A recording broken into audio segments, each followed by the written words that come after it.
కాబట్టి చెవినిడవయ్య ధైర్యముగను భూషణ వికాస శ్రీ ధర్మపుర నివాస దుష్ట సంహార నరసింహ దురిత దూర. ఒక్క నామ వైభవం, ఈ నామాన్ని పట్టుకో చాలు. ధర్మపురి క్షేత్రం ద్వారా శేషప్ప కవి ద్వారా ఆయన ద్వారా పలికించి అందించాడు. నా నామం పట్టుకోరా చాలు, నా తత్వాన్ని పరిశీలనం చెయ్యి, భాగవతంలో ఉన్న పద్యాల్ని 1-4 మాటలు పరిశీలనం చెయ్యి చాలు, నిన్ను ఉద్ధరించే కర్తవ్యాన్ని నేను తీసుకుంటాను.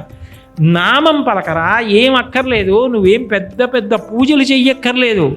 పక్కన ఉన్న గోదావరి స్నానం చేయి, నా కొండ మీదకి రా. అదేం పెద్ద కొండ, కష్టపడి ఎక్కవలసిన కొండ ఏం కాదు. ఆ చక్కగా యమధర్మరాజు గారిని, ఆంజనేయ స్వామిని దర్శనం చేస్తూ నా మ్రోల వచ్చి నిలబడు. నరసింహ నరసింహ నరసింహ నరసింహ అని నోరారా అనుకో చాలు. నేనున్నాను, నేను అండగా నిలబడతాను.